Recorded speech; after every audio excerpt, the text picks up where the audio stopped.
Bueno, este es el módulo 3 de este curso en el que ya nos hemos encontrado 2 veces. En este momento estoy reemplazando a la doctora Alejandra Barrionuevo, que no puede estar presente o va a estar presente en algún momentito, ya la vamos a ver, pero para dar inicio puntualmente la estoy reemplazando un momento. Y bienvenidos, buenas tardes, Viedma Río Negro.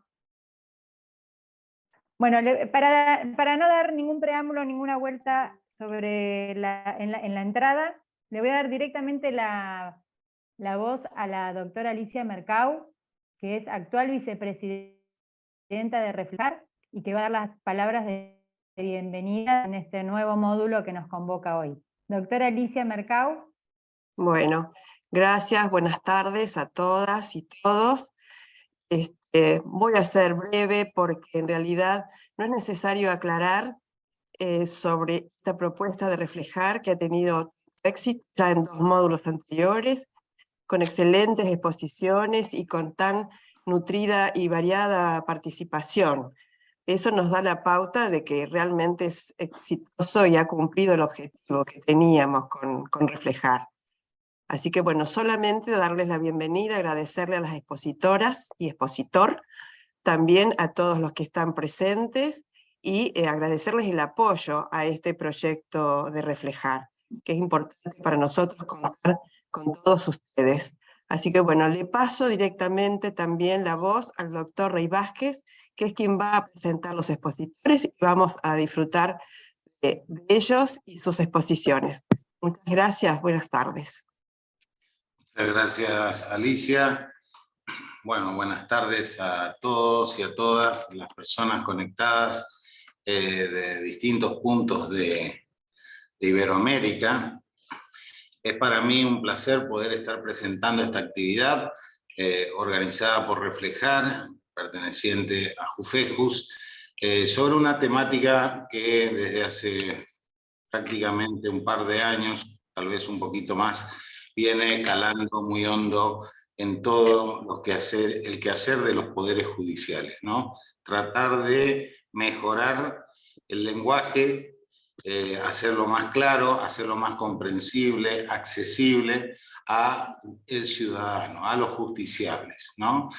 Y entonces, esta actividad, como les decía, hoy voy a presentar a los expositores, 2 de los cuales pertenecen a mi provincia y que han venido trabajando mucho sobre este tema, han conformado un ateneo de lenguaje claro, y la restante expositora pertenece al Superior Tribunal de la provincia de Entre Ríos, es decir, que podemos decir que es una actividad donde va a exponer la voz del litoral, pero hacia todo el país y hacia todo Iberoamérica. No quiero hacerlos perder mucho tiempo, simplemente voy a pasar a hacer una somera reseña del currículum de los expositores para que para quienes no los conocen tengan un conocimiento de cada uno de ellos. En primer término va a hablar la doctora María Eugenia Sierra, quien es abogada, especialista en Derecho Procesal por la Facultad de Derecho de la UNE, graduada en el programa de Administración de Tribunales de la Universidad de Buenos Aires y la Universidad Carlos III de Madrid, es presidenta de la Cámara Civil y Comercial de Corrientes, vicepresidente de la Junta Electoral Permanente, coordinadora del Ateneo de Lenguaje Claro del área de capacitación del Poder Judicial de Corrientes desde el año 2019. O sea, un poquito más de tiempo. Yo había dicho 2 años, pero ya 2019, hace 4 años prácticamente, ¿no? También es tesorera de la Fundación Argentina de Lenguaje Claro y es profesora titular de la asignatura Gestión Judicial y profesora adjunta de Derecho de los Concursos y Quiebras de la Facultad de Derecho de la UNE. Además de ser capacitadora del área de capacitación judicial de la provincia de Corrientes, además de ser docente de numerosas carreras de grado y posgrado. Seguidamente voy a hacer una reseña del doctor Alejandro Rafael Retegui, quien es abogado, especialista en Derecho Tributario, maestrando en Administración de Empresas, Fue presidente del Banco de Corrientes, director general de rentas de Corrientes y juez de la Cámara Civil y Comercial de Corrientes. Actualmente ejerce la profesión liberal como abogado de empresas. Autor del libro Manual Práctico de Procedimiento Tributario, editorial Astrea, escribe artículos en el Repar y en La Ley.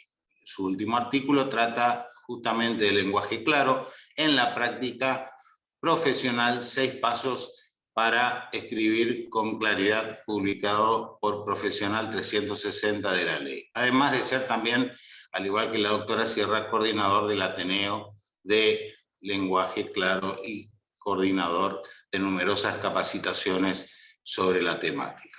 Finalmente, la doctora Gisela Schumacher es abogada, especialista en Derecho Administrativo, vocal del Superior Tribunal de Entre Ríos, responsable de la Comisión de Lenguaje Claro del Superior Tribunal de Justicia de Entre Ríos, designada por Acuerdo General 35 del año 22.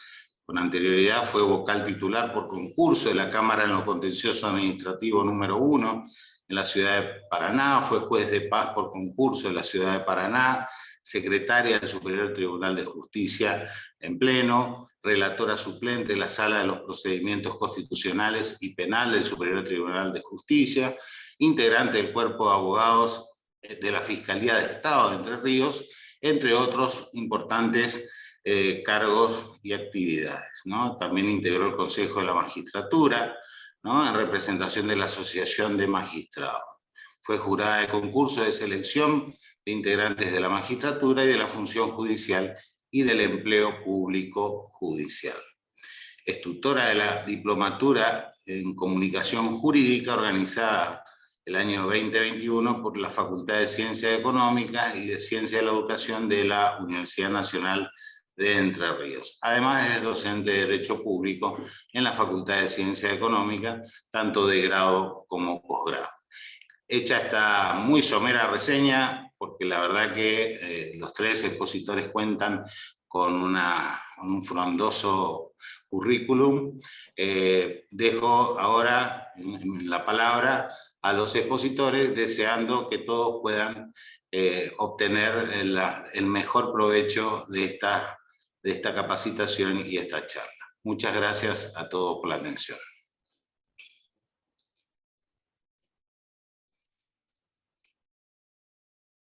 Muchas gracias, doctor. Antes de darle la palabra a María Eugenia Sierra, les hago una aclaración porque veo que en el chat están preguntando. La asistencia se va a registrar mediante un enlace que vamos a pasar en breve por el chat. Así que quédense tranquilos que lo van a ver todos ahí. María Eugenia Sierra. Sí.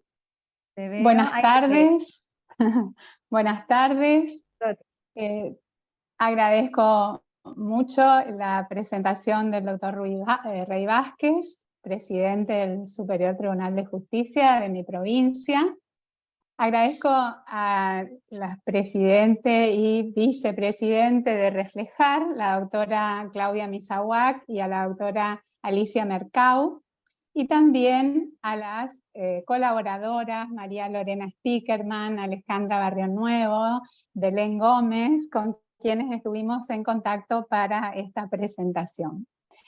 A mí me gustaría aprovechar para contarles un poquito de lo que hacemos en el Poder Judicial de Corrientes en el Ateneo de Lenguaje Claro, que como señaló el doctor Rey Vázquez, se inició en el año 2019 y estamos ya en el 5º año de trabajo, con un éxito que estamos sorprendidos. En él trabajamos con Alejandro Retegui, quien me va a continuar en el uso de la palabra, y lo iniciamos justamente pensando en la redacción de las sentencias. La primera reunión que hicimos con el Ateneo de Lenguaje Claro fue precisamente con los relatores de la Cámara de Apelaciones, donde los dos trabajábamos, y empezamos con las cuestiones de redacción.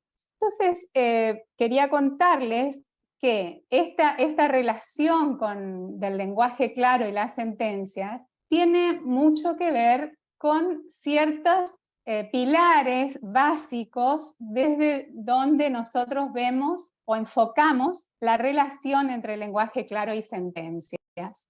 En primer lugar, seguimos los estudios acerca de la legibilidad. La legibilidad hace alusión a la facilidad para leer, comprender y memorizar un texto. Y tenemos dos aspectos, la legibilidad lingüística y la legibilidad tipográfica, que son traducciones de palabras inglesas, pero digamos que la lingüística trata aspectos estrictamente verbales, como son la selección de las palabras y la longitud de los textos. La legibilidad tipográfica tiene que ver con la percepción visual, o sea, lo que llamamos diseño. Estos estudios de legibilidad que sabemos parten de fórmulas matemáticas que ahora están siendo utilizadas por la inteligencia artificial y por todos los temas de análisis de texto y del lenguaje natural, básicamente contrastaban y decían que tenía una legibilidad alta el texto que tenía palabras cortas, básicas, frases cortas o párrafos cortos, utilizaba palabras concretas, estructuras que iban anticipando el contenido, presencia de marcadores textuales y una variación tipográfica en cuanto a las negritas, en cuanto a la titulación. Por otro lado, como una evolución de estos estudios, surgieron los procesos de composición, que son aquellos que describen las estrategias cognitivas que utiliza el escritor, los escritores famosos, los escritores exitosos, y propone técnicas para desarrollar el proceso de escritura. Los estudios de los procesos de composición son una línea de investigación psicolingüística y un movimiento de renovación de la enseñanza. Básicamente concebimos el proceso de redacción con pasos y con que unida y vuelta entre esos pasos de planificación, redacción y revisión. Y nos gusta en nuestras reuniones del Ateneo hablar de 6 pasos principales, que en el caso de la sentencia serían definir el caso, investigar, planificar, escribir, revisar, que eso muy comúnmente nos lleva para atrás y a revisar nuevamente y a volver a planificar, y luego lo que hace a la presentación, que es el diseño y la estructura del escrito, ¿no? Pero otro aspecto que tenemos en cuenta es el enfoque discursivo.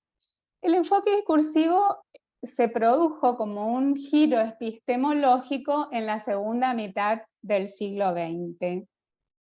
Del estudio de lo que les decía, el estudio de este sistema de lenguas, esos aspectos gramaticales, se pasó a tener en cuenta el sujeto hablante y quien lo escuchaba. Es decir, su situación comunicativa, la intención con que se dirige al destinatario del mensaje, las condiciones en que se producen y reciben estos enunciados y todo lo que tiene que ver con la situación.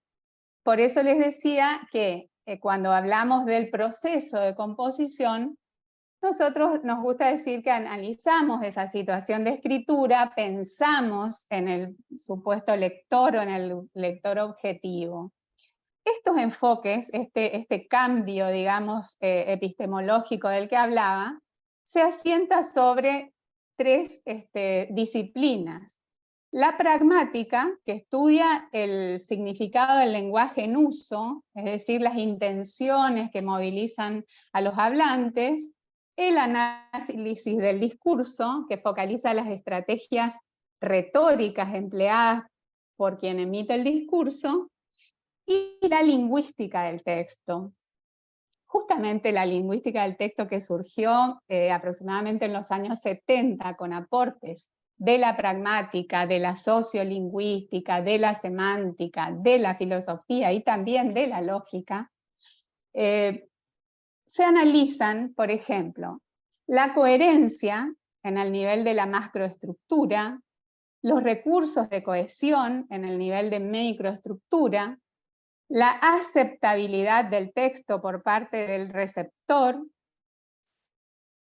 la contextualización en relación a la situación comunicativa, la intencionalidad del hablante al producir este discurso o al producir el texto escrito, la escrituración que da esta forma verbal, la intertextualidad que relaciona distintos textos entre sí y las tipologías que permiten caracterizar diferentes estructuras y muchos otros aspectos.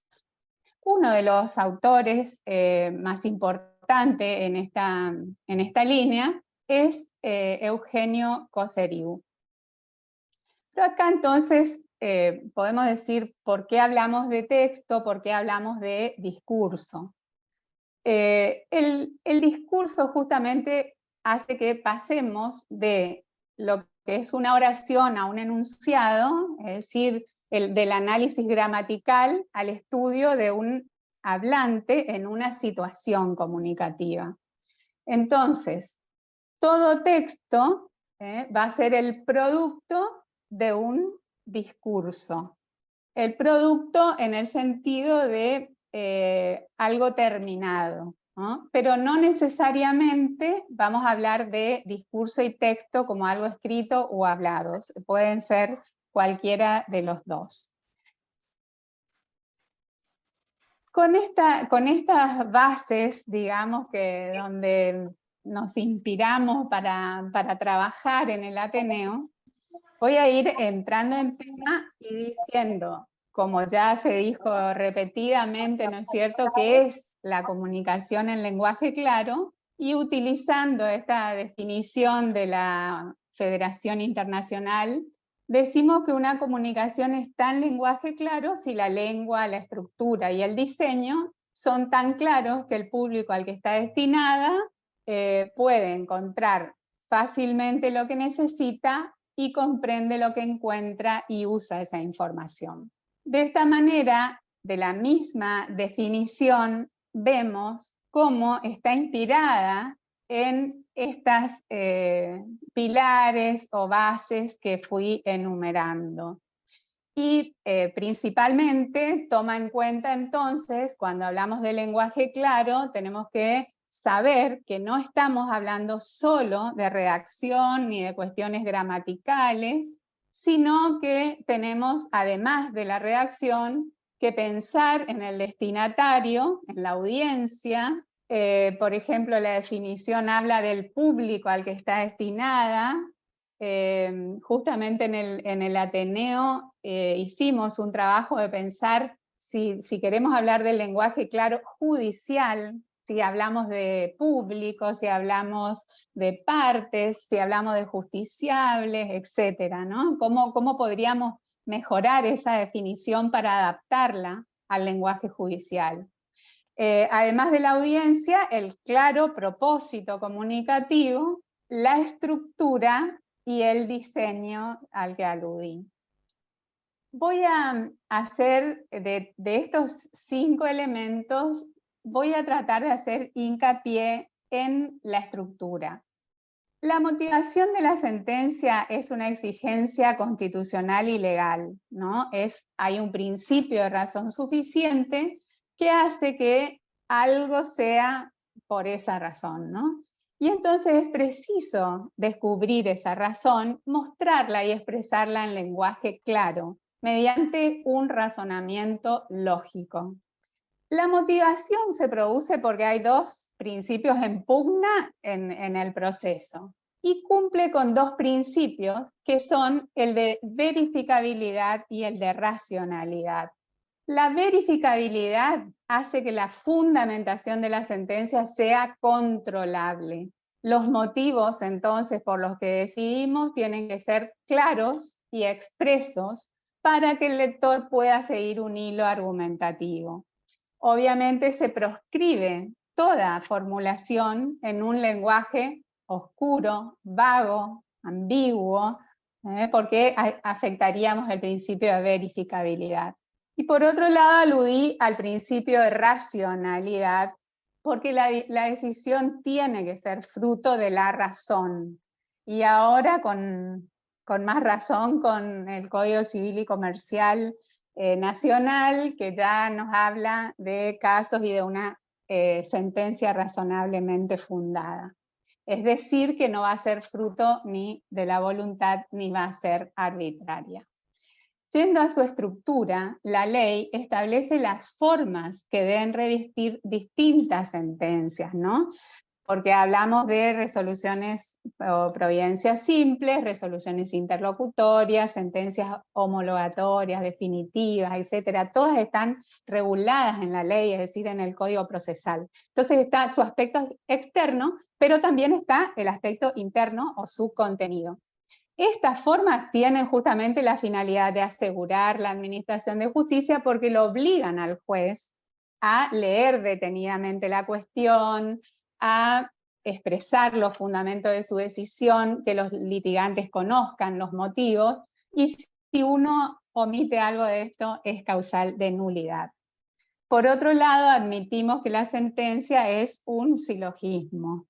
También la Corte lo viene diciendo, de que hay una unidad lógica en la sentencia y que tiene que ser en la parte decisoria una derivación de los fundamentos. La estructura entonces, ¿a qué aludimos cuando hablamos de estructura? Son las diferentes partes, los títulos, subtítulos en que está organizada la sentencia.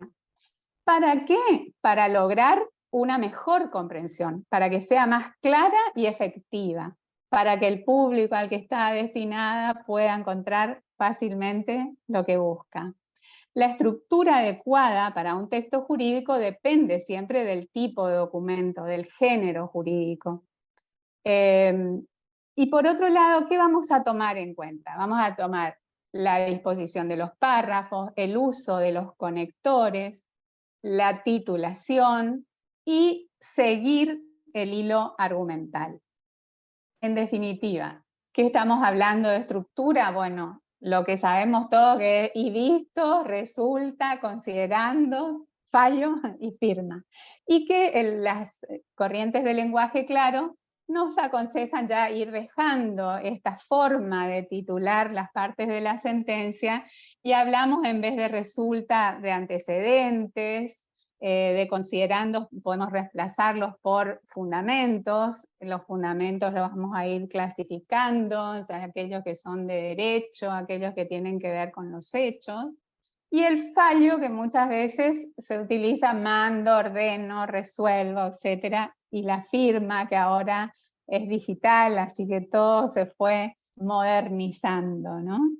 Pero lo importante es que la estructura del texto tiene que ser funcional al propósito que es decir, si tenemos que explicar cuál es la demanda, la contestación, los hechos reconocidos, los controvertidos, los aspectos, tenemos que tener una estructura clara para esa finalidad. Por otro lado, hay una correlación en todas estas ideas y los datos que vamos a ir incorporando en esa estructura. Por ejemplo, el mensaje completo que va a hacer la sentencia va a tener apartados, capítulos, considerando, y cada uno se va introduciendo con un subtítulo. Y los párrafos, que también tienen una unidad significativa, que es lo más aconsejable, es que cada párrafo tenga una unidad temática. Y por último, tratar de empezar con mayúsculas, etcétera, cada párrafo y cada oración.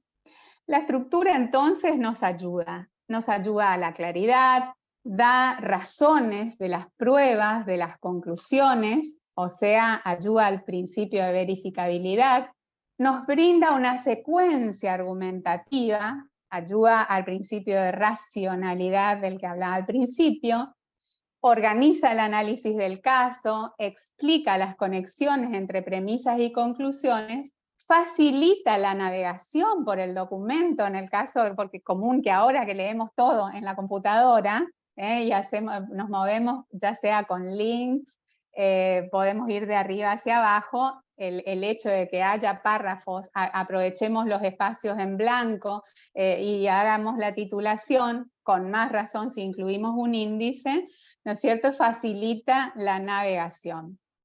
Lo importante es que estas estructuras son, en cierta forma, moldes, es decir, no son contenidos, podemos adaptar esas estructuras y llenarlas con el contenido que necesitamos para cada caso. Es así que vamos a ver distintos modelos de estructura porque podemos ir de lo general a lo particular, podemos utilizar el orden cronológico para el relato de los hechos, podemos seguir una secuencia procesal cuando estamos resolviendo sobre todo una nulidad o verificando si se trabó bien la litis, si se notificó bien alguna prueba. Podemos también ir en el orden de problema, causa, solución, o podemos utilizar algunas que son específicas de las sentencias, como es el modelo TREAC por sus siglas, que sería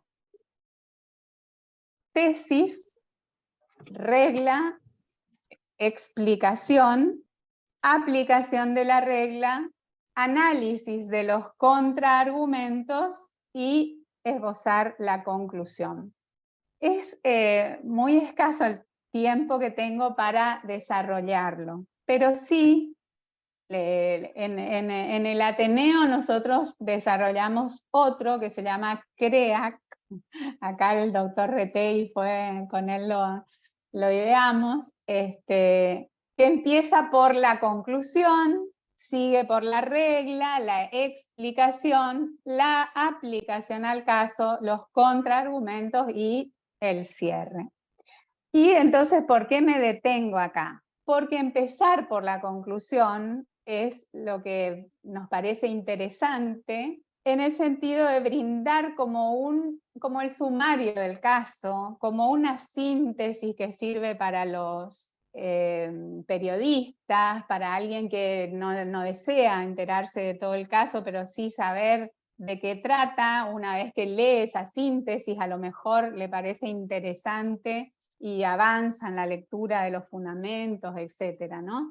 Entonces, porque decimos siempre que uno cuando escribe una sentencia no escribe una novela de suspenso. Entonces no es necesario quedarnos con la solución para el final, sino simplemente podemos explicitarla. Y cada vez que veo sentencias en revisión en la Cámara, cada vez más veo que los jueces dicen adelanto opinión en el sentido de que voy a hacer lugar a la demanda, por ejemplo. Ya empiezan diciendo el sentido de esa argumentación. Claramente, cuando nosotros sabemos por dónde va a ir la argumentación del juez, nos va a resultar con mucha mayor claridad esta lectura.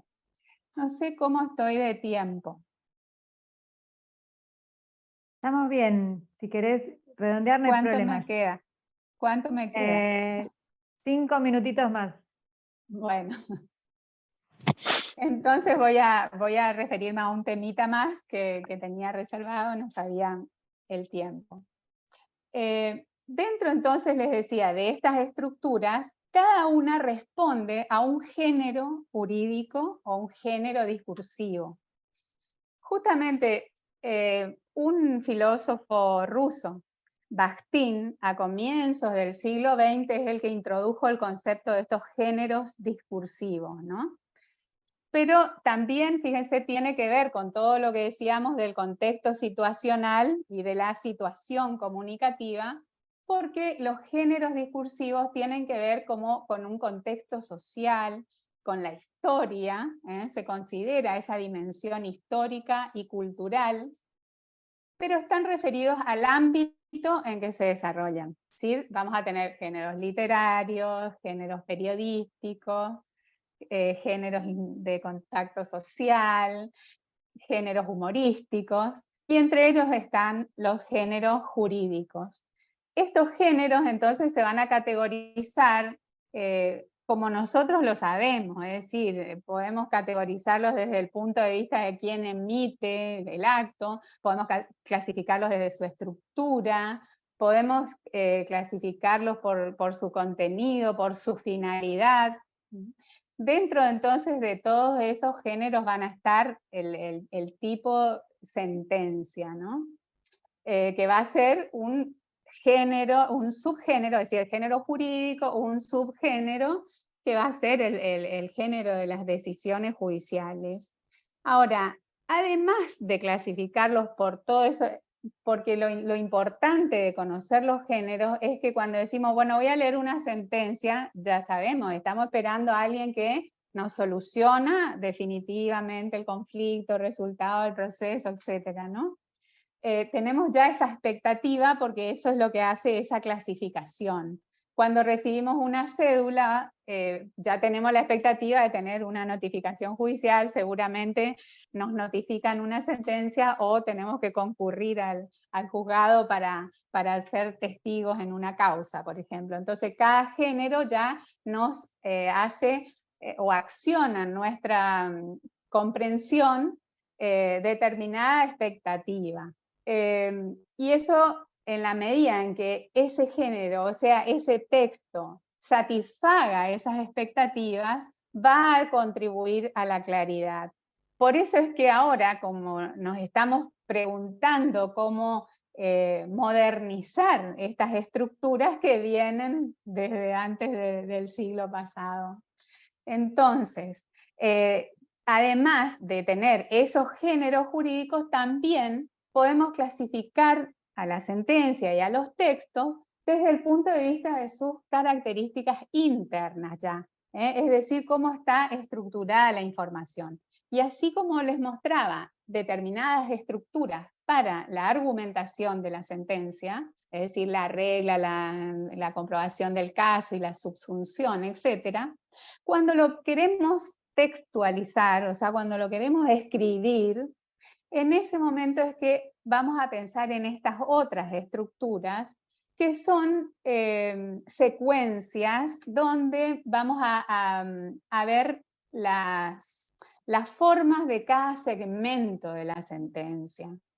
En este sentido se habla de superestructuras globales que tendríamos allí la sentencia como estructura argumentativa, y por otro lado, podríamos decir, por ejemplo, una estructura global narrativa para una historia, para una novela.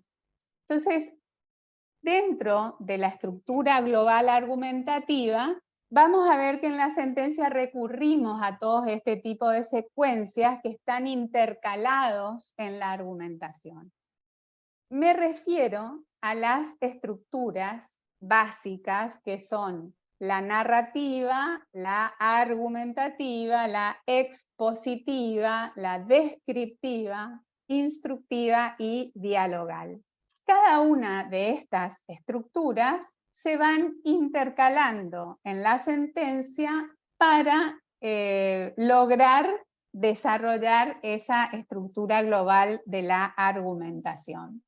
Y por eso es que quería referirme a estos aspectos, porque cada una de estas estructuras, y eso sí ya no me da el tiempo de referirme a cada una, pero vamos a ver que una estructura narrativa va a tener una estructura propia y que va a estar caracterizada por ejemplo, por ser la narración de una historia. Entonces vamos a tener una secuencia en el tiempo y va a tener determinadas características la redacción y los conectores que vamos a utilizar.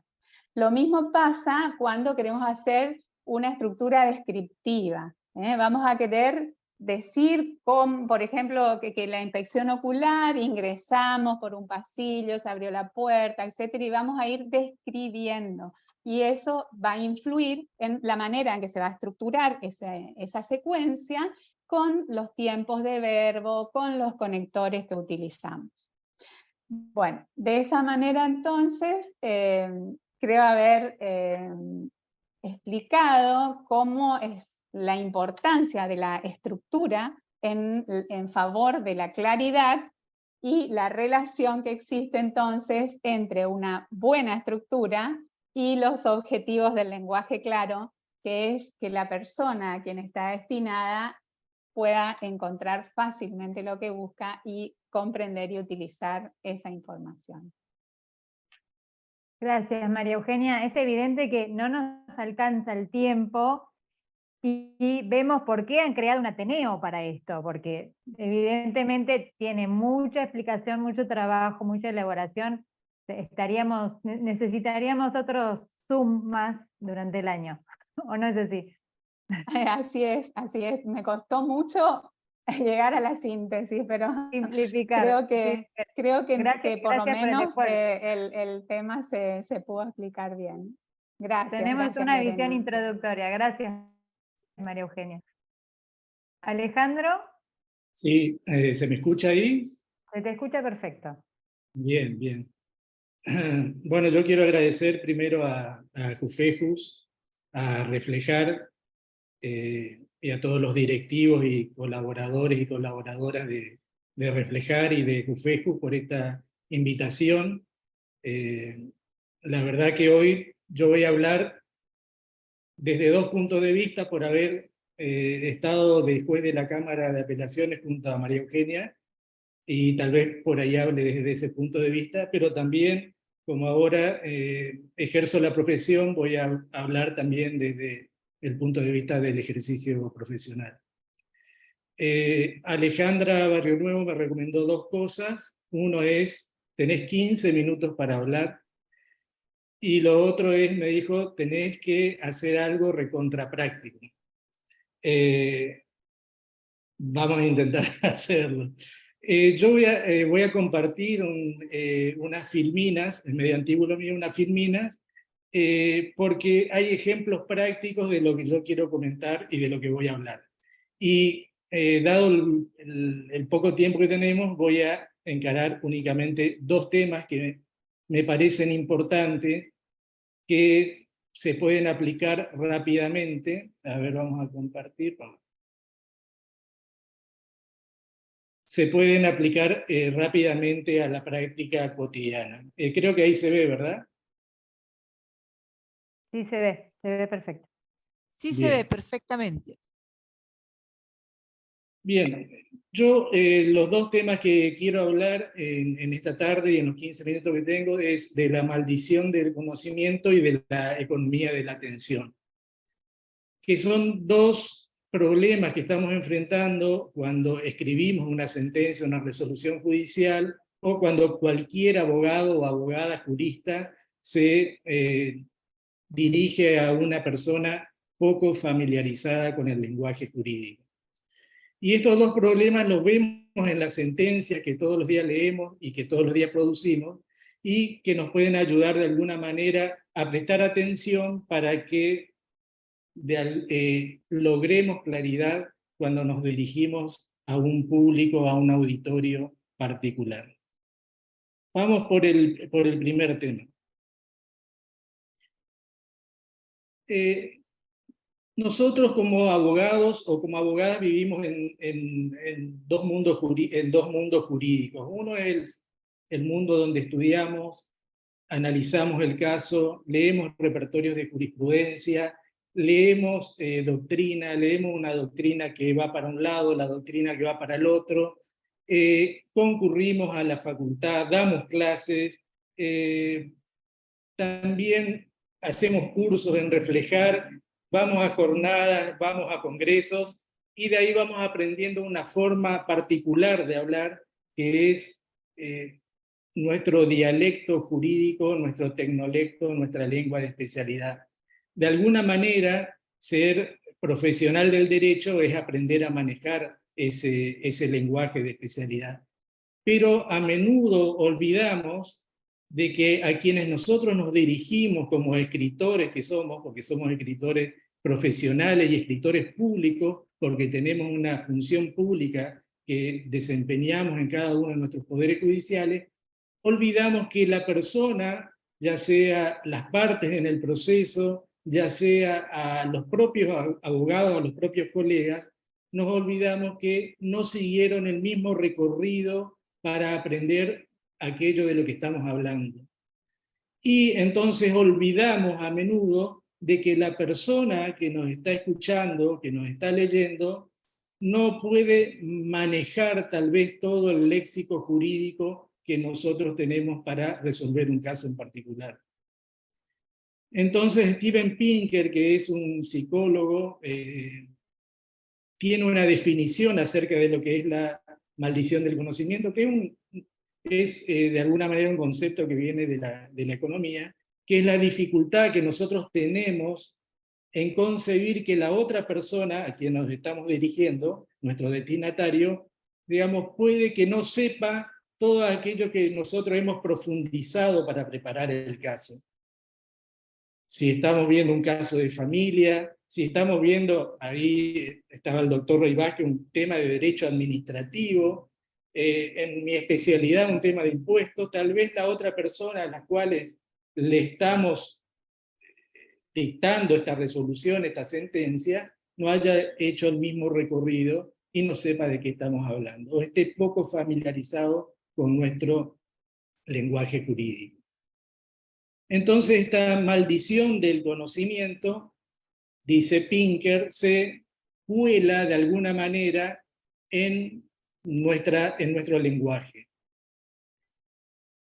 Y da lugar a un estilo legalista, leguleyo, como ustedes quieran crearlo, donde hay una abundancia de estas expresiones que nosotros aprendimos en la facultad y a veces las repetimos sin darnos cuenta. Voy a ver algunas de esas manifestaciones de la maldición del conocimiento. Por el tiempo no puedo ver todas. Lo que caracteriza a nuestro lenguaje jurídico, a la prosa jurídica que nosotros escribimos, es el abuso de palabras poco conocidas, jergas, cliché, siglas, anacrónimos, extranjerismo, neologismo. Todo esto deriva de haber consumido, de haber leído, de haber aprendido un montón de prosa jurídica que después terminamos imitando y escribiendo igual. Algunos dicen que la maldición del conocimiento, y yo creo que Rosati en el libro La palabra de la Corte, el presidente de nuestra Corte aquí en Argentina, también habla de que hay a veces una maldad para hablar de manera poco clara o hablar en el dialecto de la tribu para que la otra persona a quien nos dirigimos no entienda lo que estamos diciendo. Pero si quitamos la maldad política de hablar en un lenguaje críptico, lo que nos dice Pinker es que a veces, digamos, la misma formación nuestra, terminamos hablando de una manera que no nos damos cuenta que esa persona a quien nos dirigimos, a esas personas, pueden estar poco familiarizadas con nuestro lenguaje de especialidad. Ahora le voy a dar algunos ejemplos. Por ejemplo, en palabras poco conocidas, estamos hablando para el auditorio, no entre nosotros. Si yo digo reformato imperius, todos vamos a entender de que se trata de que aquel que apela no puede ser perjudicado por el recurso. Pero si le decimos a una persona, si usamos un montón de extranjerismos, de latinazgos, lo que va a pasar es que nuestro destinatario, que está poco familiarizado, no entienda lo que estamos diciendo. También dentro de esas palabras poco conocidas que utilizamos palabras arcaicas, palabras que vienen tal vez de las leyes de las 7 partidas, y las seguimos utilizando todavía como, por ejemplo, superar el baliadar, usamos el fulcro de una decisión, son 2 palabras que están en nuestro castellano, pero de alguna manera pertenecen ya a una etapa mucho anterior. Y no contentos con tener esas palabras poco conocidas, nos dedicamos a inventar nuevas palabras. Y de ahí están los neologismos que usamos en nuestros escritos y que tienen que ver con esa creatividad que tenemos los juristas, las juristas, para inventar palabras nuevas que nos alejan del ciudadano común que va a pedir que fallemos a favor de su pretensión. Por ejemplo, ahí le pongo sociedad apista. Aquellos que están familiarizados con los concursos y quiebras en Argentina, hay lo que se llama el acuerdo preventivo extrajudicial, APE, ¿verdad, doctora Sierra? Que ella es especialista. Y en algunos fallos estaba leyendo la sociedad apista, y no sabía quién era la sociedad apista, y era la sociedad concursada que presentaba un acuerdo preventivo extrajudicial. También cambiamos las palabras, por ejemplo, derecho del consumo, le decimos derecho consumeril. Yo no sé cuál es el origen de consumeril, pero no lo encontré en el diccionario. También inventamos algunos términos que ya adquirieron estatus de más conocidos por la generalidad del público, como femicidio o feminicidio.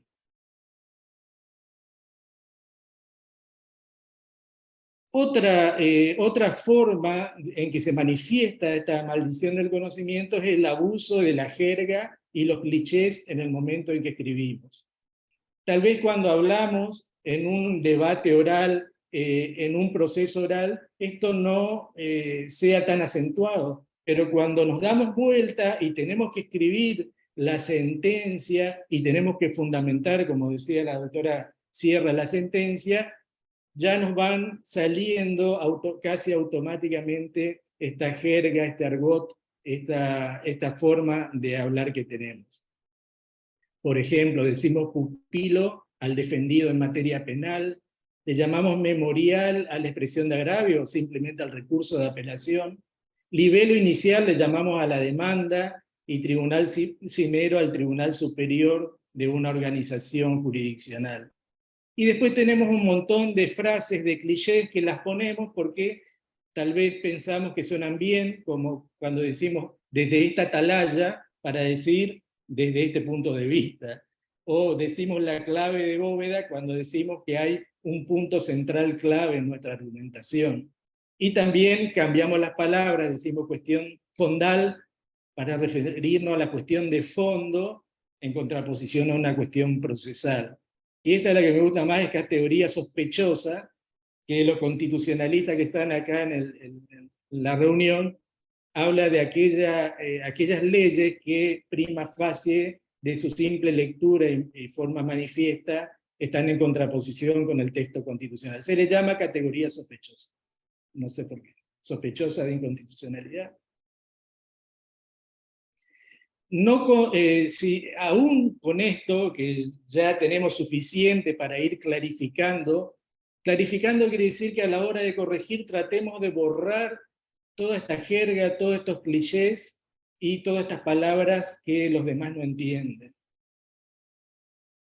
Yo les mencionaba los latinazgos como palabras poco conocidas, pero ahora con el tema de los delitos informáticos, con los nuevos abusos a los menores a través de las redes sociales, también se están creando un montón de términos específicos, sobre todo en inglés, que todavía no tenemos una traducción exacta para el castellano.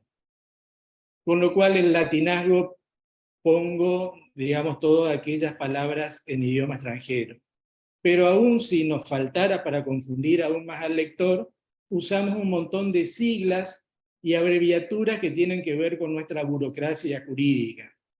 Por ejemplo, decimos CN para referirnos a la Constitución Nacional, CNN, CCCN, Código Civil y Comercial de la Nación, CPCCN para referirnos al Código Procesal Civil y Comercial de la Nación. Sí, es medio raro. Son raros. Y el último, si ustedes leen, esto lo encontré en un decreto, se refiere al Consejo Nacional Económico de la Productividad del Salario Mínimo Vital y Móvil en la República Argentina. Y en un párrafo del decreto saqué textual esto, ¿no es cierto? Que sería que el Consejo funciona en el ámbito del MTIS, es el Ministerio de Trabajo, Empleo y la Seguridad Social, que es la autoridad de aplicación del salario mínimo para los trabajadores comprendidos en el RCT, que sería el régimen del contrato de trabajo, cuando algunos lo llaman LCT. Es decir, en un solo párrafo teníamos todas estas siglas burocráticas que no hacen más que confundir al lector.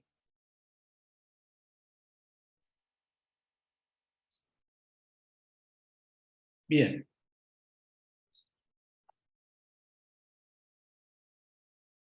Entonces, una de las propuestas del lenguaje claro es que salgamos de alguna manera de nuestra propia burbuja lógica, donde están todos estos conceptos y todo este dialecto que tenemos el Club de la Abogacía. Y utilicemos palabras más conocidas y que no induzcan de alguna manera confusión a quienes nos dirigimos. No solo hay que ponerse en los zapatos de nuestro destinatario, sino también que hay que tener en cuenta que estas personas, estoy hablando del ciudadano común, de las personas legas en derecho, a mí me gusta poco familiarizadas con nuestro tecnolecto, no entienden de lo que estamos hablando, y una de las tareas que tenemos es tratar de reducir toda esta cantidad de palabras, expresiones que llevan a que nuestro mensaje sea críptico.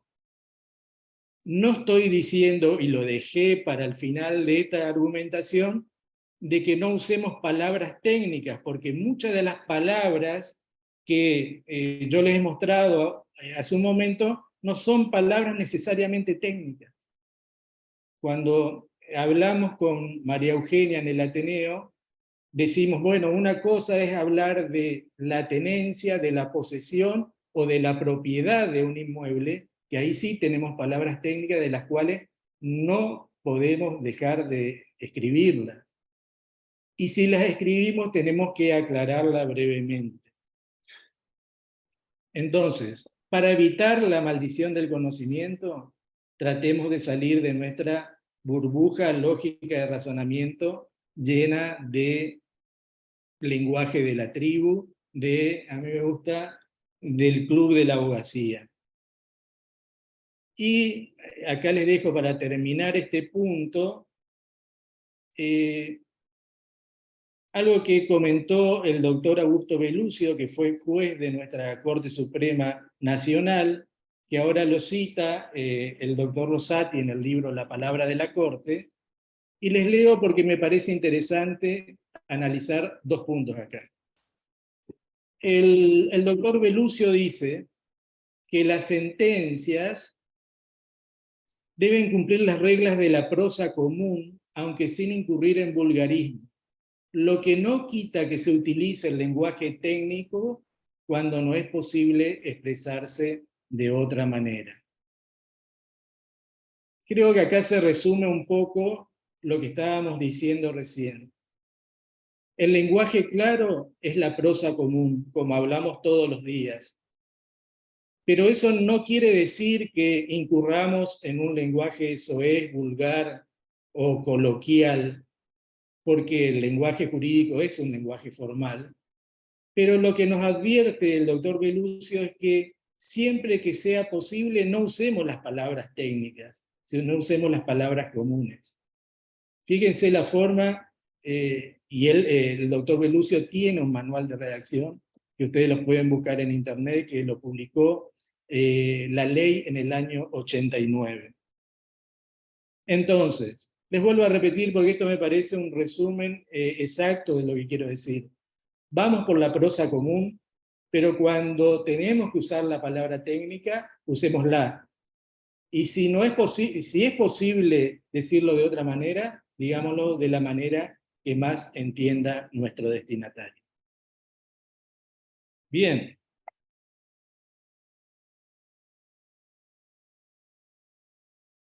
Voy bien, Lorena, ¿no? ¿Estamos bien en el tiempo? Vamos ahí, pero Bien, muy bien. no Bueno, no le voy a decir nada a Alejandra. bien, por favor. 5 minutos más tenemos. Uf, bueno, el otro tema que nos está pasando a todos es que estamos en un mundo inundado de información, que ya con la radio, la televisión e internet ya empezaron a drenarnos de alguna manera la atención, pero con las redes sociales, ¿no es cierto? Y todo lo que es la telefonía móvil, esto se ha hecho de alguna manera más dramático. Y todas las empresas, las personas, están de alguna manera peleando por nuestra atención. Y para eso se ha dado una forma nueva de comunicarse, que yo lo puse ahí con el tweet, porque es un ejemplo claro de un micromensaje. Pero esa forma de comunicarnos, que es el micromensaje, que todos hacemos mensaje de texto, hacemos microblogging subiendo a LinkedIn, a tweet, los tweets, etc., nos está drenando la atención para leer textos más largos, como puede ser una sentencia judicial. Entonces, en ese punto, entre un tuit y una sentencia judicial, no digo que nosotros tengamos que ir a escribir una sentencia como un tuit, pero tenemos que, en este mundo sobrecargado de información, tratar de ser mucho más breves de lo que somos a veces realmente. Y esto se da en forma de lo que algunos llaman de verborragia, o sea, hacemos párrafos con frases redundantes, expresiones formularias, introducciones vacías, que ahora los voy a, dado el poco tiempo, vamos a los ejemplos directamente. Fíjense, acá tenemos un montón de palabras que se pueden decir con una sola o simplemente borrarla. Decimos lo primero que hay que decir, cuando podemos decir primero. Lo que voy a hacer a continuación es analizar, cuando directamente hay que analizar y borrar toda esa introducción que hacemos. Y ahí tienen otros ejemplos de que alargamos innecesariamente las sentencias con estas introducciones. Fíjense, acá le traeré un ejemplo de cómo, leyendo una sentencia, llega un expediente al tribunal de alzada, que en este caso era una cámara de apelación. Yo les voy a leer. Dice, vienen los autos a conocimiento de este tribunal de alzada para considerar el recurso de apelación interpuesto por la parte demandada contra la sentencia de mérito dictada con fecha 18 de noviembre de 2022 en el incidente respectivo. Fíjense que acá hay un montón de expresiones innecesarias que pueden ser suprimidas y que de otra manera podemos decir exactamente lo mismo. De ahí le di el ejemplo. Si es más feliz o menos feliz, el demandado apeló la sentencia del 18/11/2022, a continuación trataremos su recurso. Vamos a otro ejemplo. Fíjense, les he marcado de amarillo toda una introducción vacía que puede ser simplemente eliminada y tenemos un mensaje más breve.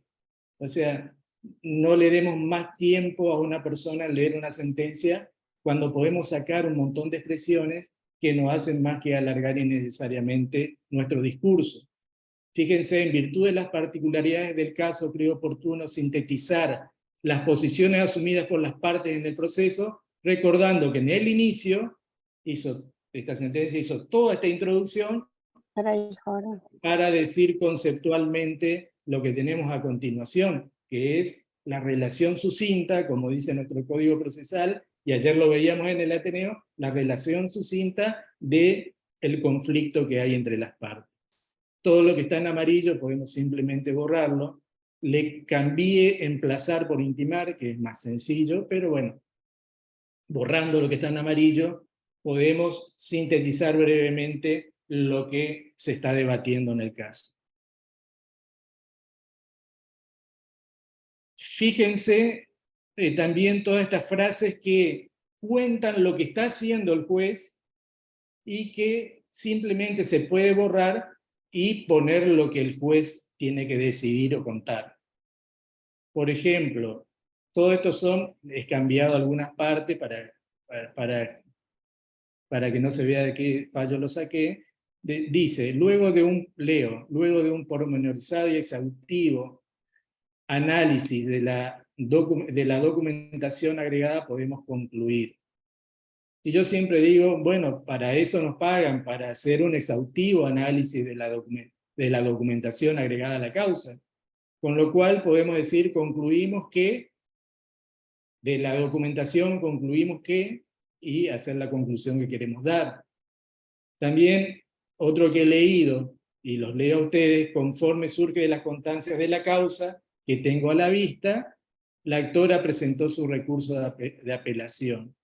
Todo lo que está en amarillo puede ser suprimido, ganamos en brevedad y en concisión, y de alguna manera no le robamos tanto tiempo a la persona que está leyendo nuestro fallo.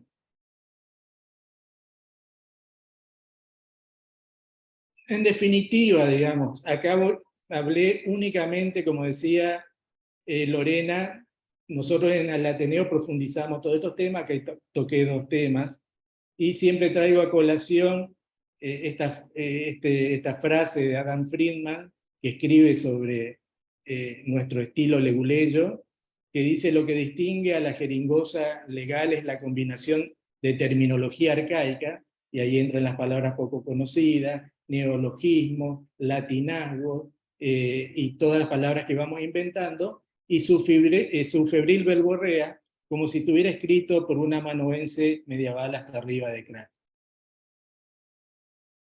Entonces, 2 características. La terminología, que a veces no es la terminología técnica, y la extensión que a veces le damos a la larga cuando tenemos que hacerla realmente mucho más corta, en honor a la brevedad. Y uno de los atributos que nos exige el lenguaje claro, digamos, es la brevedad. Así que con esto quiero cerrar, de que todos los que estamos en una función, ustedes están en una función judicial, tienen un compromiso con la claridad porque son escritores públicos. Y Lorena, déjame pasar un aviso. Ahí hay 2 lecturas.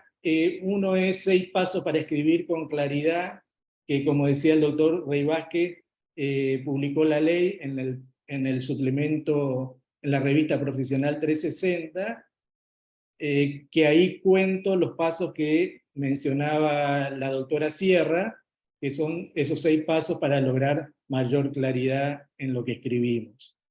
Y después un artículo periodístico que es breve y conciso, que creo humildemente, digamos, en 500 palabras contar algo que sea relevante. Así que, ¿cómo estuve, Lorena? Muy bien, profesor. Estuve para atrás. Muy bien. ¿Podés volver para atrás a ver si podemos captar los QR? Y se captan perfecto, ¿eh? Lo acabo de probar. ¿Se capta bien? Perfecto. Y de todas maneras, tengan en cuenta que esto lo van a poder volver a ver en el canal de YouTube de Reflejar, así que nada se pierde, todo se transforma, como dice un cantante. Bueno, muchas gracias, Bien. Alejandro. Le diré a Alejandra le diré que estuvimos bien. Así que, Gisela, Defendeme ante ella, que es muy te exigente. voy a hacer defender. Quizá Bueno. le aclaro a los participantes que vamos a ocupar más tiempo en las exposiciones porque están bastante jugosas y la verdad que no podemos dejar afuera nada de lo que dicen los expositores. Quizá le restamos un poco a las preguntas. Así que aviso, para el que avisa no traiciona, seguimos con Gisela. Gisela. Bueno, gracias. buenas tardes, muchas gracias Lorena, gracias a la presidenta de Reflejar, mi colega del tribunal, la doctora Misahuac, a la vicepresidenta de Reflejar, la doctora Mercau, que bueno, estuvo hasta recién con nosotros, a la presentación del doctor Rey Vázquez, y también al doctor Germán Busamia, y bueno, a las personas que trabajan todos los días en Reflejar y que nos han facilitado estar acá, a Alejandra, a Belén, a Karina y a las personas del equipo técnico. Hablo rápido, así que voy a tratar de ser comprensible como parte de la idea de esta tarde. Ahí les comparto en la pantalla primero lo que sería el título, o lo que quiero transmitir en esta tarde, que es el lenguaje claro más allá de las sentencias. Si esto fuera una investigación científica, esa trataría de ser mi hipótesis, y voy a tratar de apuntar a demostrar por qué escogí este título. Cuando yo era chica, en la escuela, a ver, me dieron una obra escrita por un profesor, Germán Verdiales, que en 1964, hoy no superaría probablemente los test vinculados al tratamiento de la discapacidad, pero la traigo a la memoria porque en esa obra lo que sucedía es que a raíz de equívocos comunicativos, se empezaba a construir una historia a partir de lo que no entendían o mal entendían los oyentes, y los personajes hablaban de una cosa, el otro interlocutor escuchaba otra cosa, y así se iba construyendo una historia que terminaba siendo un absurdo. La obra es humorística. Sin embargo, acá hay un pequeño fragmento de una sentencia. En general traté de usar en la exposición producciones mías, no por ser autorreferente, sino porque es más simple criticarse uno mismo que poder exponer a algún colega o alguna colega que a lo mejor haya sido la fuente. Pero esta me parece importante, tiene que ver con una decisión en Entre Ríos, en el sistema de protección contra la violencia de género y doméstica. Implica que cuando se presenta una denuncia, automáticamente y prácticamente en forma inmediata, jueces o juezas dictan medidas provisorias y luego entrevistan tanto a la víctima como al victimario a los fines de tomar una decisión con más carácter de definitivo. En ese contexto, una jueza que recibe una denuncia, entre los argumentos de la decisión, esta cautelar de medida urgente, consigna esto que están leyendo. Resulta que por diversas circunstancias cambia la persona que estaba a cargo de esa judicatura, y la nueva persona cita primero al denunciado victimario, y este señor le dice: yo no puedo creer que mi pareja mintió, y está como enojado alegando que su pareja había mentido. La persona empieza a citar a la denunciante, la cita una vez, la cita 2 veces, la cita 3 veces, y cuando al fin logra comunicarse, la señora le dice: lo que pasa es que yo no quiero volver al juzgado porque cuando fui me trataron de mentirosa. Parece que efectivamente en los argumentos de la sentencia se dice, como ustedes verán ahí, varias veces le ha dicho que con dicha arma larga la va a matar, y en realidad la denuncia solo decía que la persona denunciada tenía un arma en el lugar donde vivía, pero de ninguna manera había sido amenazada con el arma, lo cual no implica, en definitiva, que tenga que ver con que estuviera mal dictada la medida, sino con que las palabras en las tareas que hacemos todos los días tienen un fuerte impacto. Y traigo este ejemplo porque en realidad el objetivo de esta exposición es poner el acento en lo que en comunicación se le dice el destinatario de los mensajes. Avanzo.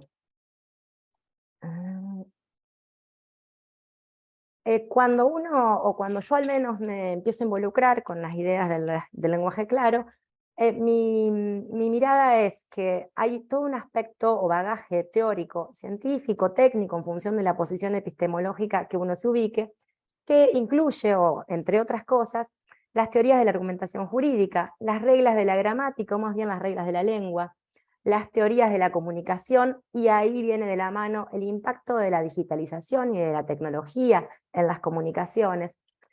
Salto el último punto teórico, y también aspectos prácticos, algunos de los cuales hemos podido escuchar y gozar en estas diversas jornadas, porque yo decía, o pienso, uno no se levanta un día y dice: voy a escribir en lenguaje claro, y a partir de ahí todo lo que produce resulta que está clarísimo. Es una práctica que implica perfeccionamiento, progresividad. Cada día uno puede volver a recuestionarse aquello que escribió y avanzar en tratar de ser más claro. Y finalmente, como aspecto teórico, marco, y creo que esto es el eje central, creo que nosotros estamos en condiciones de hablar desde el punto de vista constitucional, del derecho a comprender o el derecho a entender. Y en este contexto, hablar del derecho a entender creo que tiene un anclaje en los derechos humanos, porque responde a la necesidad de favorecer, como dice ahí, la igualdad en el acceso a la justicia, y en especial a los sectores en condiciones de vulnerabilidad. Y esto además se conecta con el objetivo de tener una justicia más abierta e inclusiva. Es entonces que el lenguaje claro como práctica se conecta con cuestiones más profundas del derecho constitucional. Y acá, bueno, todos sabemos que el derecho constitucional, a partir del artículo 18 de la Constitución Nacional, que habla del derecho de defensa, y les quiero comentar en la Constitución de Entre Ríos, el artículo 65, que es de la provincia en la que estoy, explica, dispone expresamente la obligación de las autoridades públicas, de los tres poderes del Estado, de fundar las decisiones que toman. Esto sería, cuando hablamos entonces de poner en el eje a los destinatarios o a quienes reciben las cosas que hacemos, nuestra actividad, como una cuestión de acción comunicativa. Nos importa no solo estamos concentrados en lo que queremos decir, en el objeto de lo que queremos fundar, sino también en la claridad respecto de quién nos va a escuchar. Y entonces no es solo la claridad en la actividad concreta de dictar una sentencia, sino también en toda la actividad judicial. Y acá incluyo las audiencias, las notificaciones, etc. Por tanto, creo que la redacción de las sentencias en lenguaje claro es una condición necesaria, pero no suficiente para garantizar una comunicación clara que por otro lado se conecta con este derecho a comprender o entender que titularizan las personas que en definitiva son destinatarias de nuestros comportamientos o trabajo cotidiano. Y es por eso, digamos, por este encadenamiento de argumentos que considero que lo que me parece más apropiado es decir que lo que queremos es hablar o hacer una comunicación clara, y que esta comunicación clara va más allá del producto concreto de nuestra actividad, que sería la redacción de las sentencias.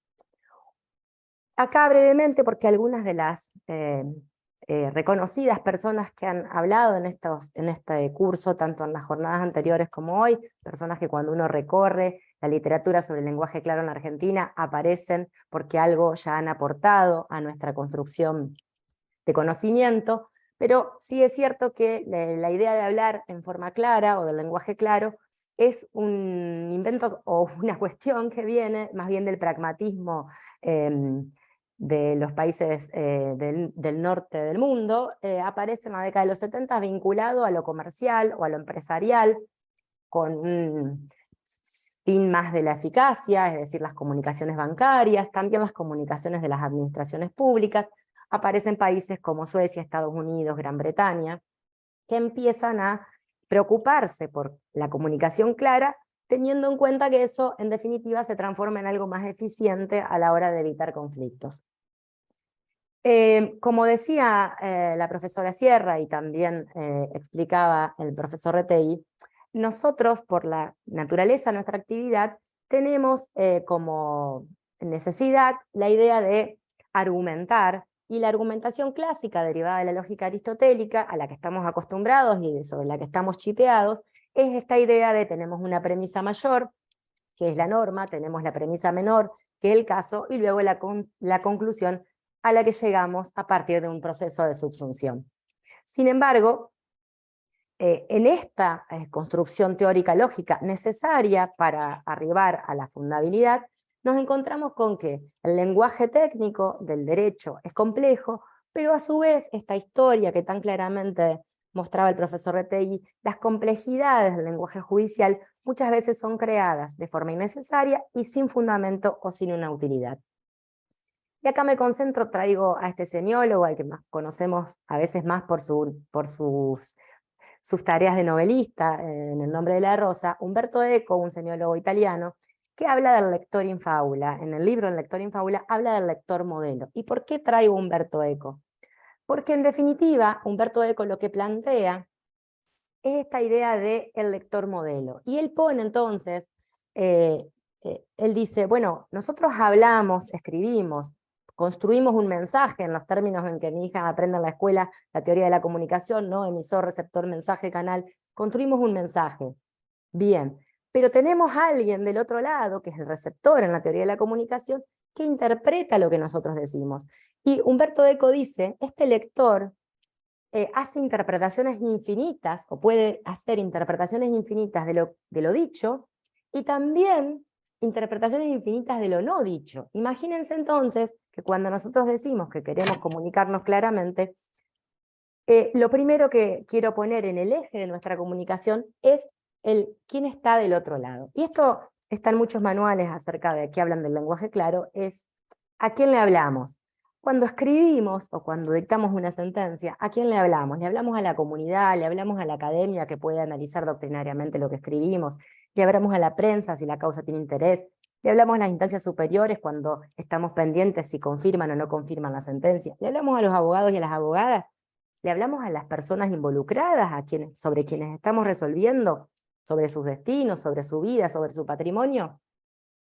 De algún modo, responder esta pregunta se transforma en una cuestión compleja. ¿Por qué? Porque esta interpretación infinita de la que habla Eco, en el caso de nuestra técnica, de nuestra ciencia, que es el derecho, aparece una complejidad mayor, porque si le hablamos a abogados o abogadas, o le hablamos a doctrinarios, no va a pasar esto que están viendo ahí, pero si pretendemos transmitir un mensaje que vaya directamente a quienes son destinatarios o a la comunidad, va a parecer que la competencia del destinatario no coincide necesariamente con la del emisor, y esto tiene que ver con el bagaje de conocimientos que eventualmente quienes producimos las sentencias y los actos judiciales tenemos una formación específica que pueden, o que no la tienen, otras personas que puedan resultar destinatarios, nuestros lectores, modelos, en términos de Umberto Eco. Acá traigo, por ejemplo, a Ann Chancer, que en sentido similar habla de, tenemos que definir entonces cuál va a ser nuestra audiencia. Ella dice target reader, es decir, ¿a quién le vamos a hablar? ¿Podemos pensarlo? ¿Queremos hablarle a todas estas audiencias que mostré antes? ¿Le hablamos a una en particular y dejamos de lado las demás?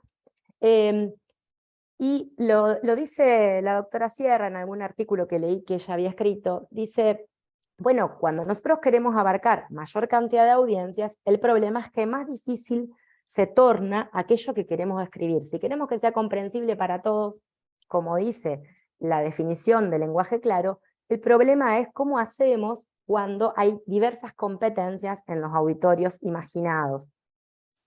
Una de las posibilidades es buscar circunstancias comunes, es decir, circunstancias comunes a los auditorios, a los lectores modelos. Casani dice, bueno, podemos pensar, ¿qué sé de las personas que van a leer el texto? ¿Qué saben ellas sobre el tema sobre el que escribo?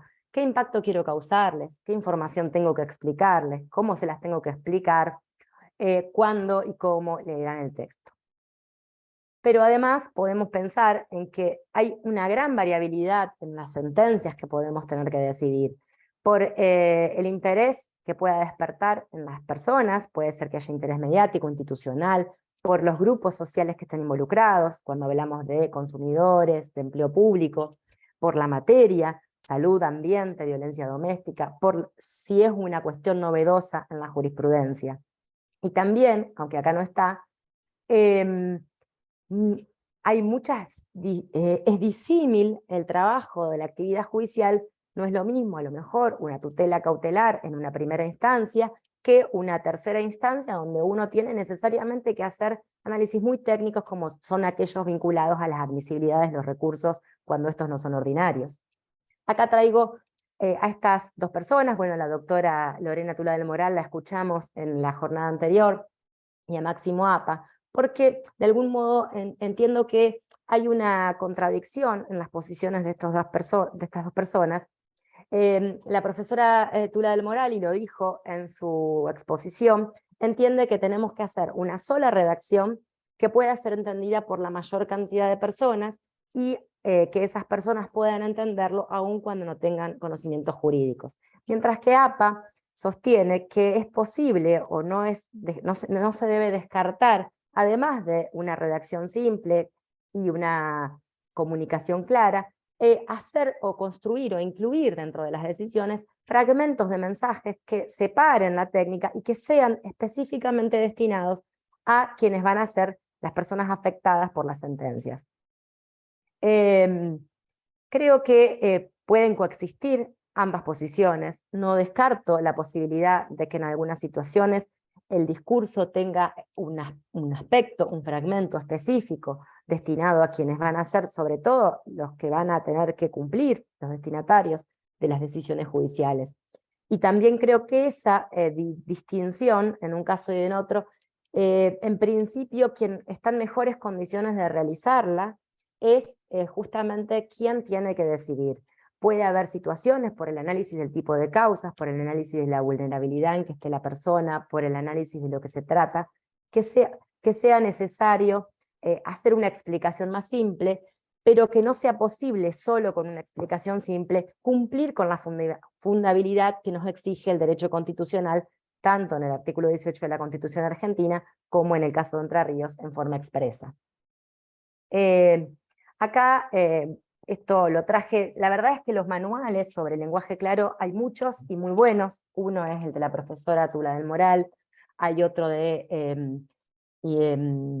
hay un diccionario de lenguaje claro de la editorial Jusbaires, hay varios manuales que uno los puede encontrar, la mayoría son de acceso gratuito, y a modo de ejemplo simplemente, no porque esto agote, en realidad lo que conviene es leer esos manuales y empezar a aplicarlos.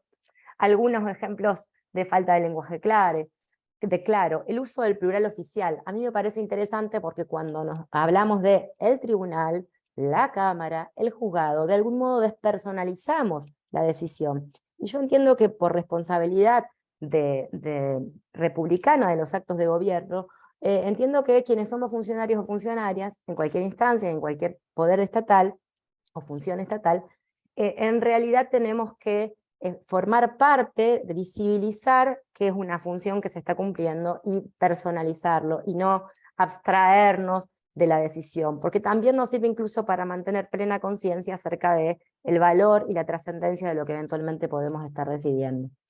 Del mismo modo, usar formas no personales, pues, construcciones perigráficas, por supuesto, y ya lo han dicho aquí, la solemnidad, esto de vuestra excelencia, su señoría, las palabras en latín, la excesiva extensión, las siglas, y recomendaciones: eliminar entonces los tecnicismos inútiles, los modismos técnicos, los neologismos, los extranjerismos, usar las tipografías complejas. Esto lo explicó muy bien la profesora Sierra acerca de lo que es el diseño, la técnica visual del producto de lo que vamos a hacer cuando se trata de productos escritos. No olvidemos que también, al menos yo entiendo, que esta idea de claridad atraviesa todos los canales. También tenemos que hacerlo cuando explicamos en una audiencia, en la cuestión de la oralidad. La mayoría de las provincias del país hemos avanzado en todos los fueros hacia cada vez mayor oralidad, por lo tanto se trata también de poder expresarnos en forma clara, simple, en una audiencia oral. Por supuesto que este es casi un clásico, los latinismos y los gerundios. Usar títulos, no abusar de los sinónimos y no abusar de las abreviaturas, no usarlas, en lo preferible. Yo uso algunas otras herramientas como no usar más números romanos, uso números arábigos. Bueno, hay un sinfín. Yo les recomiendo el recorrido de mirar estos manuales que me parecen sumamente interesantes. Acá tenemos, ya se ha hablado bastante, así que me parece que no es necesario, lo voy a pasar rápido para cumplir con el tiempo que me han asignado. Cosas que puede haber en las sentencias, los cuadros sinópticos, usar palabras más simples, las de uso habitual, hacer un resumen, utilizar títulos y subtítulos, nombrar a las partes por su nombre y apellido, es decir, la actora, la amparista, la demandada, no, son personas que tienen un nombre y un apellido, y salvo que estemos sometidos a la confidencialidad, que en ese caso se inicializan por las reglas de Heredia, lo cierto es que cuando uno escribe o resuelve algo, a mi modo de ver, nombrar a las partes también, así como asumir en forma personal la decisión, también contribuye a nombrar a las partes por su identidad y no con referencias retóricas acerca de su rol. Bueno, ahí les dejo algunas, después este material va a quedar, así que no me detengo. Creo que voy bien, no sé, Lorena, cualquier cosa podés hacerme alguna seña. Porque está haciendo el cierre excelentemente usted, así que todo el tiempo que quiera. Bueno, muchas gracias. Igual ya termino, porque me gustaría que aprovechemos un auditorio tan grande y con tanto conocimiento para poder hacer un intercambio con preguntas y respuestas.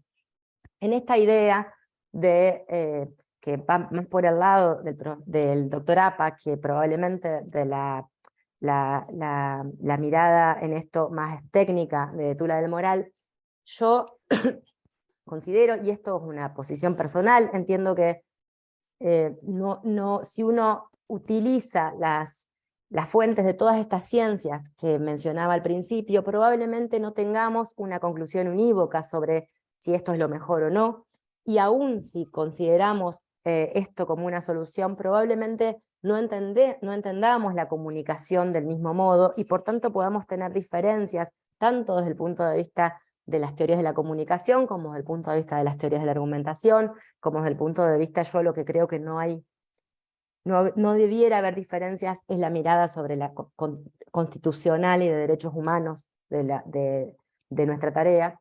Entonces digo, ¿qué pasa cuando escribir en forma clara no es suficiente? Y no es suficiente por esto que hablábamos antes de las competencias del auditorio, por las condiciones de vulnerabilidad. Es decir, si nosotros nos posicionamos en la idea de que la comunidad, las personas, tienen derecho a entender o a comprender lo que nosotros hacemos como autoridades públicas, entonces, ¿qué pasa cuando escribir claramente no basta?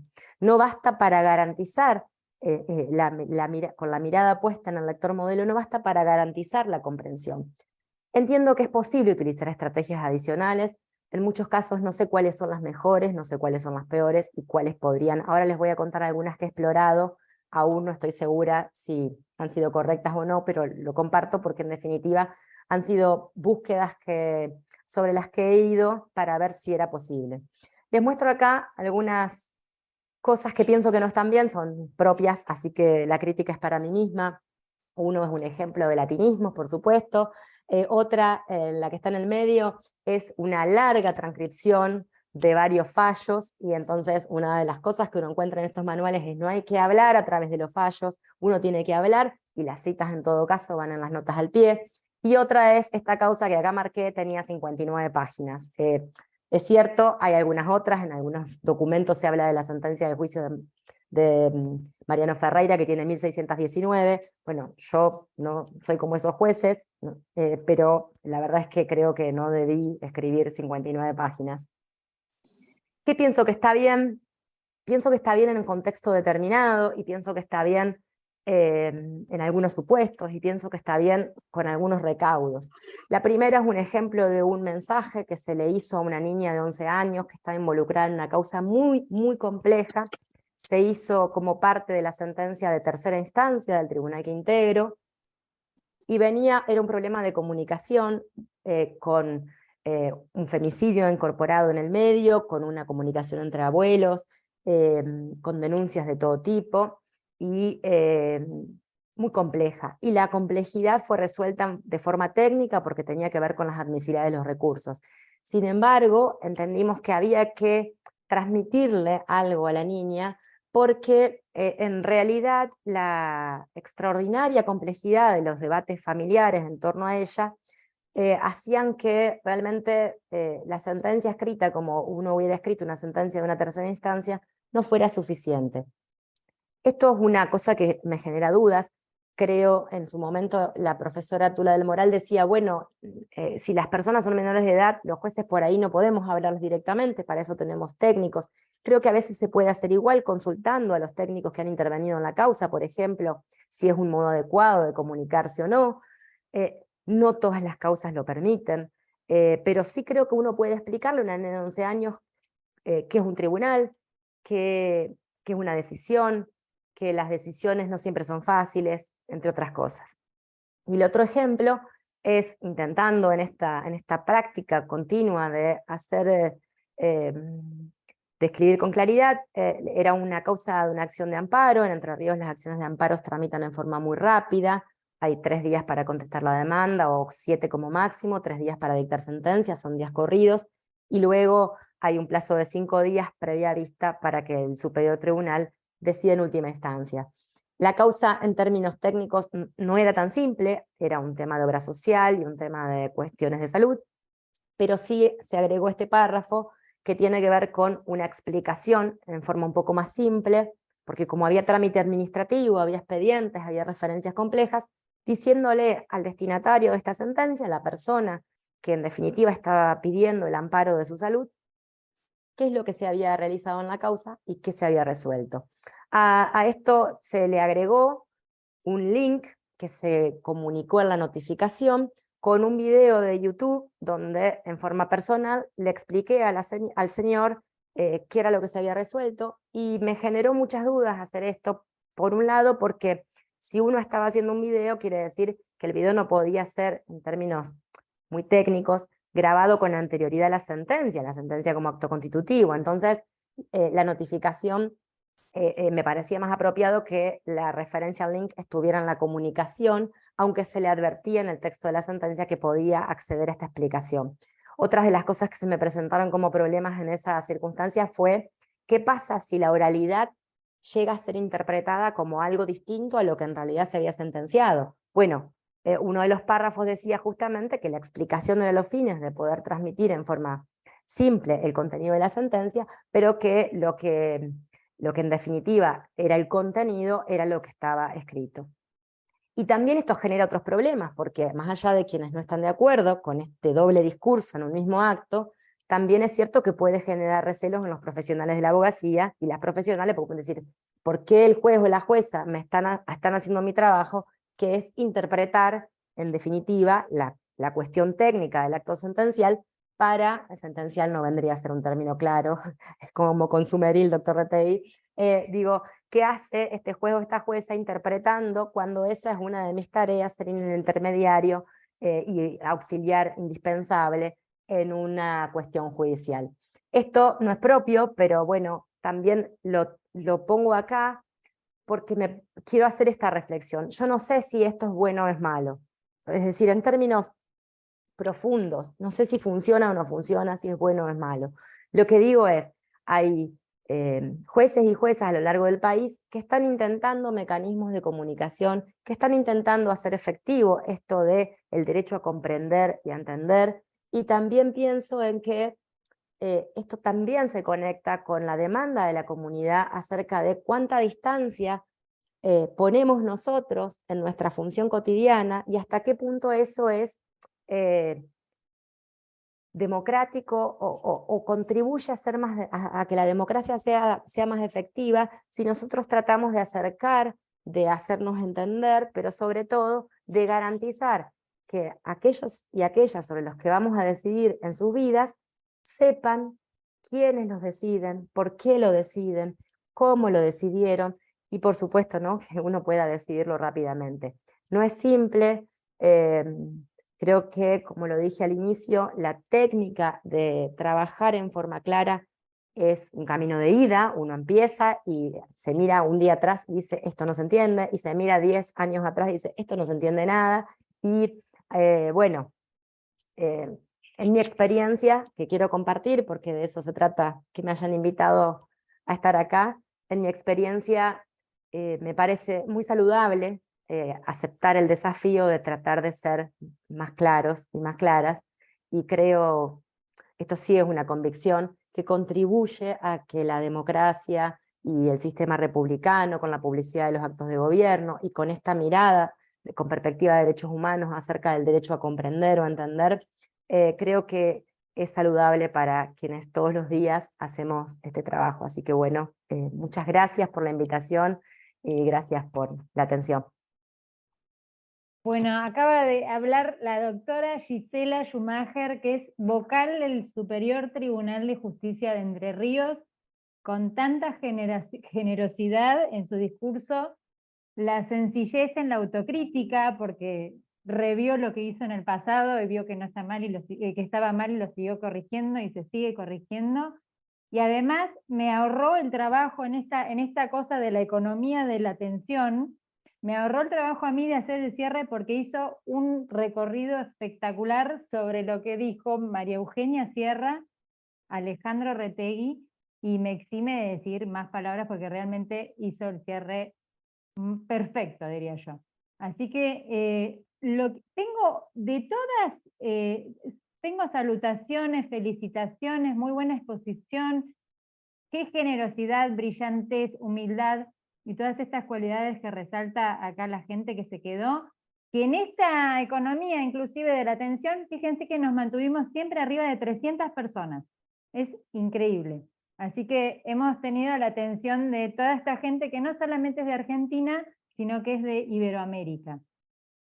Y para cerrar, bueno, la única pregunta que surgió, y es lo único que vamos a hacer, porque vamos a cerrar para que no se vaya nadie, es una duda, se ve.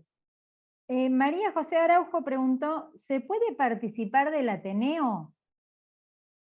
Esta es una pregunta que hizo María José, que si querés, María Eugenia, la respondés, fue cuando terminó tu exposición, y bueno, evidentemente en este lenguaje de la tribu del Club de la Abogacía, tenemos necesidad de participar de ateneos y observatorios para poder mejorar esta cuestión que nos lleva a una sola cosa, al derecho a comprender de los destinatarios de nuestros discursos y nuestros textos.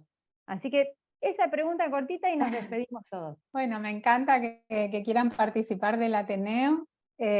Sí, se publican, es el Poder Judicial de Corrientes el que publica los cursos que hacemos. Nos reunimos, este año nos reunimos una vez al mes, los primeros lunes, así que con el área de capacitación ahí pueden pedir para inscribirse y participar de las reuniones, porque tenemos asistentes presenciales, que son todas las personas que viven en la capital correntina, y los asistentes virtuales, que son aquellos que están en las circunscripciones del interior, y bueno, habría que ver los que no son correntinos para que también puedan ingresar. Así que sí, no habría problemas. Buenísimo, María Eugenia. Bueno, con esto damos por finalizado entonces este módulo 3, que nos estuvo tan atentos a todos y todas, y los esperamos al módulo 4, que yo tengo muy mala memoria, así que me lo anoté. En el módulo 4 va a estar el licenciado Leonardo Altamirano y Federico Abel, desde ya quedan todos y todas invitadas e invitados, y se va a tratar el tema técnicas para mejorar la redacción de textos legales. Así que seguimos hablando de lo mismo, se ve que es un tema que es súper necesario conforme hemos visto hoy y hemos visto en los módulos anteriores, así que vamos a seguir hablando para mejorar todos los días lo que hacemos. Muchas gracias a todos y todas y nos vemos en la próxima. Buena tarde. Buenas tardes.